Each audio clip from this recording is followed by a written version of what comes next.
Have you ever written something in your diary that would destroy you if made public? Imagine your most intimate confessions, desires whispered only to paper and ink, suddenly thrust into harsh spotlight, dissected by strangers who never knew your heart. For Hollywood star Mary Astor, those private pages transformed from confidante to prosecutor when her husband introduced them as Exhibit A in a custody battle that made the Spanish Civil War seem like a minor disagreement. In 1936, the elegant actress who glided across silver screens watched in horror as her bedroom critiques became courtroom theatre. She found herself cast in an unscripted nightmare, where her 4-year-old daughter served as the prize and her most private thoughts became the price of admission to a scandal that captivated the nation. In today's episode of Old Money Allure, we explore how one intimate journal turned America's most sophisticated leading lady into its most scandalous headline, yet somehow couldn't destroy the woman who wrote it.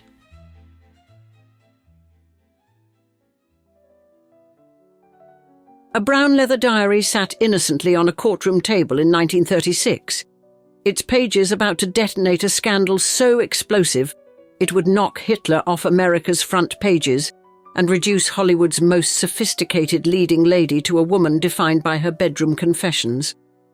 Mary Astor, the elegant brunette who graced silver screens with aristocratic poise, found herself transformed overnight from cinema darling to scarlet woman when her estranged husband waved her private diary in front of the world like a matador's red cape.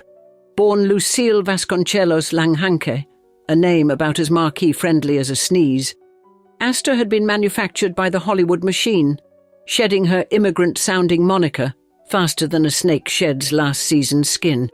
The ambitious teenager discovered on a Manhattan sidewalk had climbed steadily up the Hollywood ladder, transitioning from silent films to talkies with the same effortless grace she'd later need to survive public disgrace. Behind her carefully crafted image, the cultured sophisticate with perfect diction, beat the heart of a woman whose passions ran considerably hotter than her cool screen persona suggested. A combustible reality her personal diary captured in details that threatened to singe its pages. The Purple Diary, which wasn't purple at all but gained its colourful nickname from scandal-hungry journalists, contained the kind of pillow talk confessions that proper women of the era weren't supposed to think, let alone write down in pulsating prose for posterity and furious ex-husbands to discover. Its most explosive entries detailed Astor's torrid affair with celebrated playwright George S. Kaufman, whose razor-sharp wit apparently wasn't his only gift. Astor's diary reportedly documented his bedroom talents with the same attention to detail that made his Broadway comedies sparkle. "I am still in a haze, a nice rosy glow," Astor wrote about Kaufman, with the reckless abandonment of someone who never imagined her words would one day be dissected by divorce lawyers, gossip columnists, and millions of breakfast table readers choking on their cornflakes. The woman who coolly portrayed society matrons and elegant wives had scribbled that she didn't love her doctor husband Franklin Thorpe anymore, finding him boring while admitting she played a kind of game with him. Words that would return like homing pigeons to roost dramatically on her expensively coiffed head. Their May to September affair in 1933 involved rendezvous at Manhattan's Algonquin Hotel, where Kaufman regularly traded quips with Dorothy Parker's vicious circle, and a secret 73rd Street love nest, addresses that would become as notorious as any crime scene once the diary hit the courtroom. Between explicit accounts of stolen afternoons with Kaufman, Astor's diary revealed professional frustrations festering since 1923 and artistic ambitions that Hollywood couldn't satisfy, proving that even while horizontal, her mind occasionally turned vertical toward career aspirations.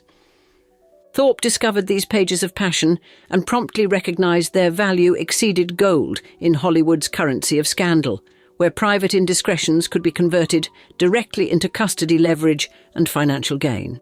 By 1935, their divorce was inked, but the war had just begun, with Thorpe clutching the diary like a nuclear launch code, threatening mutually assured destruction unless Astor surrendered their 4-year-old daughter Marilyn to his supposedly more moral guardianship. The woman who'd survived the transition from silent films to talkies now faced her most challenging role. Fighting for her child against an adversary who held in his hands not just her marital secrets, but potentially her entire career, a script twist no Hollywood writer would dare propose as remotely believable. Hollywood had scripted countless scandals for the silver screen, but Astor's real-life drama was about to make them look like Sunday school pageants. With a vengeful husband preparing to read her most intimate confessions aloud in a courtroom where careers could be destroyed between the words, "Your Honour," and "I object."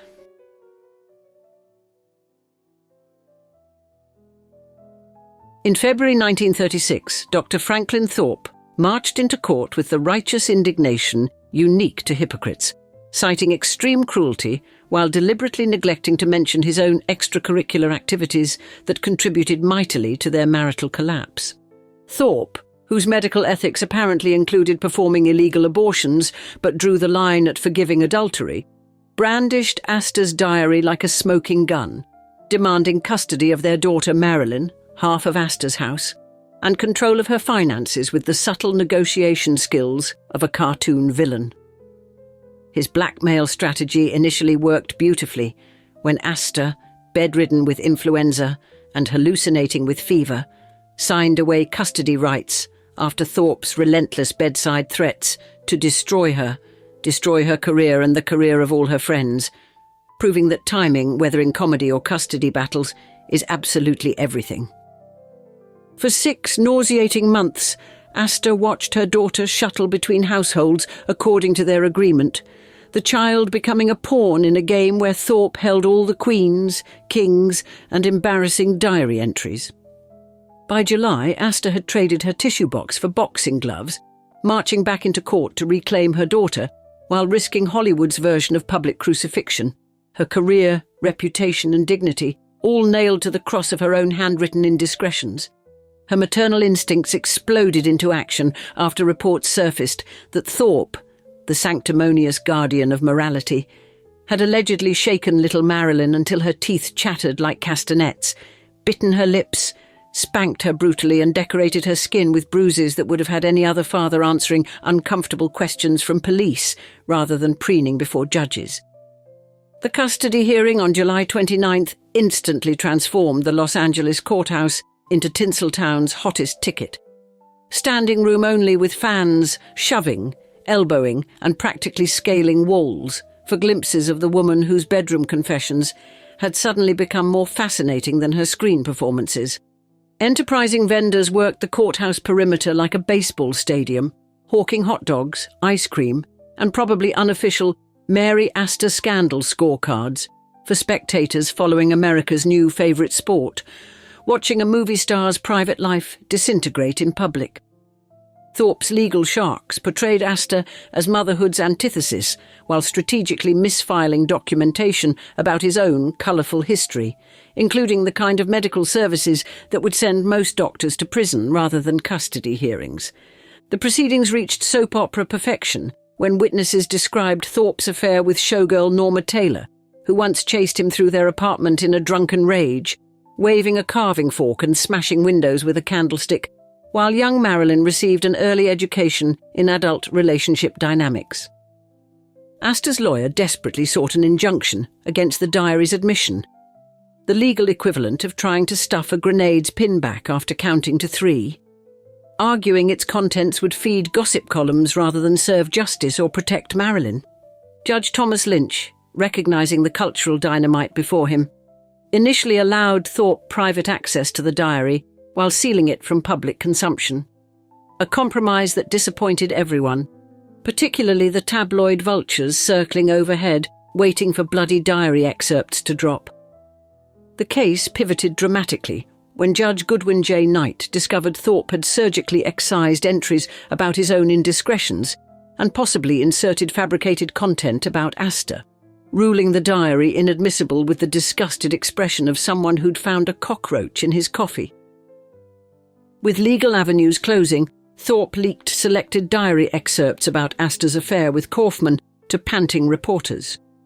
The desperate act of a man watching his leverage evaporate faster than spilled champagne on a hot sidewalk. as Kaufman fled eastward to avoid testifying, and Thorpe's case crumbled like a sandcastle at high tide. All of Hollywood watched in terror as the diary scandal threatened to rip away the carefully constructed facade of movie industry morality. What began as one woman's private words now endangered an entire empire built on manufactured dreams and strictly controlled public images.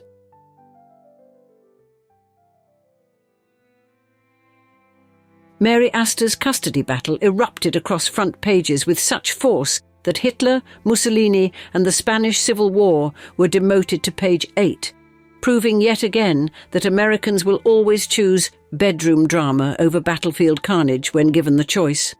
The courtroom became standing-room-only theatre, with the judge scheduling night sessions to accommodate Astor's Dodsworth filming, creating the surreal spectacle of an actress performing emotional scenes by day while fighting for her actual life and child by night.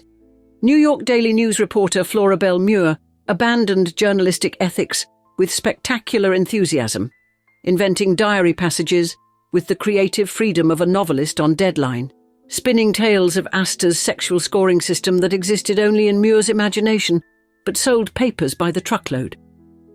The most damaging fabrication claimed Astor kept a mathematical rating system for lovers' sexual performances, complete with a mythical box score that crowned Kaufman as definitely the tops.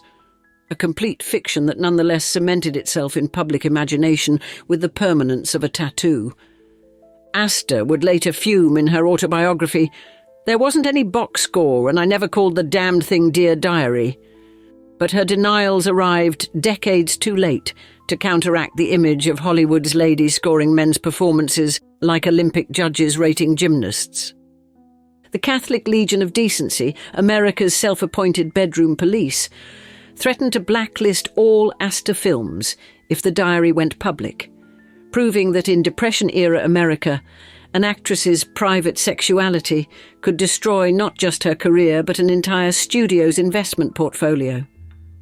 Studio executives developed spontaneous night sweats, imagining what other Hollywood secrets might be nestled between the diary's covers, with one insider nervously speculating, what if one of their macho stars had gotten a 0 for the old In and Out? A revelation that could transform box office heroes into bedroom zeros overnight.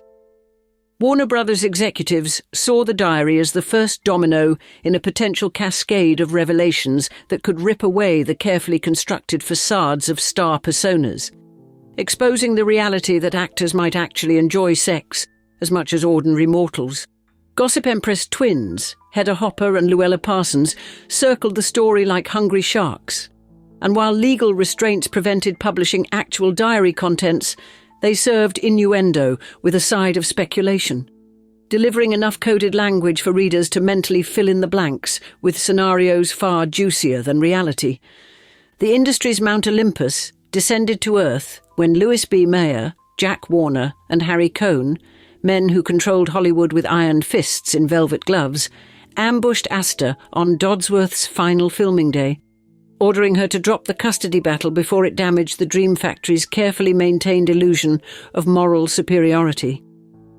The David versus Goliath moment crystallized when these titans of entertainment, men who could end careers with a phone call, commanded Astor to choose between her daughter and her livelihood, only to hear her reply with career-threatening clarity, "I'm sorry, gentlemen, but I will proceed with the case as my lawyer has advised me." Producer Samuel Goldwyn, known more for fiscal prudence than moral courage, stunned colleagues by refusing to fire Astor, despite her contract's morals clause, reportedly dismissing concerns with the radical observation, "A woman fighting for her child." This is good. Perhaps the only time in Hollywood history when motherhood trumped morality clauses. Throughout her public crucible, Astor deployed every acting technique in her considerable arsenal, channeling her Dodsworth character to maintain courtroom composure, appearing as a slender and frail, dark-eyed wisp of a girl weighing barely 100 pounds, while projecting a voice so steady it could calibrate scientific instruments. The proceedings exposed Hollywood's gender double standard with museum-quality clarity. Astor's affairs merited pearl-clutching moral outrage, while Thorpe's dalliances with fork-wielding showgirls warranted little more than boys will be boys shrugs. As the courthouse drama reached its crescendo, all of Hollywood held its breath. Would Astor's diary destroy not just her future, but potentially expose the industry's carefully hidden ecosystem of affairs, arranged marriages, and midnight indiscretions? The final act was about to begin, and not even the best scriptwriters could predict whether this story would end with career execution or improbable redemption.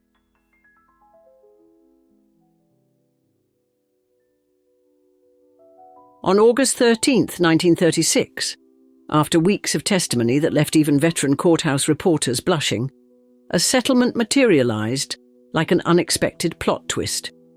Mary would have custody of Marilyn for 9 months yearly while Thorpe received summer visitation. A maternal victory that shocked everyone except Astor's attorney. The judge ordered the infamous diaries entombed in a bank vault until Marilyn turned 21, ensuring the most explosive bedside reading, since Lady Chatterley would remain locked away from a rabidly curious public who would have paid movie ticket prices just to read a single page. In 1952, in a ceremony combining legal procedure with ritual exorcism, the diary was ceremonially burned page by page before a judge. Astor and Thorpe finally united in their desire to incinerate 16 years of notoriety, watching their mutual destruction literally go up in smoke. Hollywood's prophets of doom had predicted Astor's career would crash faster than a silent film star with a squeaky voice, but when Dodsworth premiered, the audience erupted in supportive applause at her first appearance, suggesting that Depression-era Americans recognized the difference between fictional scandals and a flesh-and-blood mother fighting against impossible odds. As one astounded industry insider observed, Mary Astor was not only able to raise her baby, but her movie career was now bigger than ever, proving that in the unpredictable chemistry of celebrity, scandal sometimes transformed into box office aphrodisiac rather than career poison. Like a phoenix rising from a publicity inferno, Astor emerged with heightened audience appeal, her screen persona enriched by real-life complexity that transformed her from merely another pretty face into a woman with mysterious depths worth the price of admission. Her portrayal of duplicitous Bridget O'Shaughnessy in The Maltese Falcon, 1941, opposite Humphrey Bogart, became cinematic poetry, a performance where her real-life experience with secrets, lies and moral ambiguity created an authenticity no acting class could teach.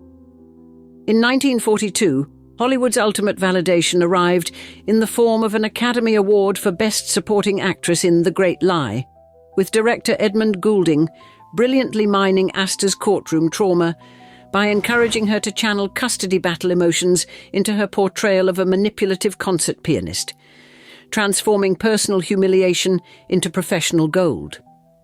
The Purple Diary legal battles inadvertently established court precedents protecting personal privacy that extended far beyond Astor's lipstick-stained pages, creating judicial guardrails that continue to influence celebrity cases in our social media age.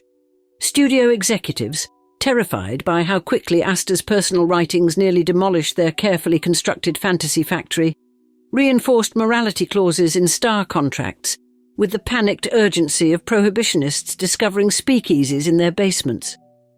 Behind her professional renaissance lurked personal devastation.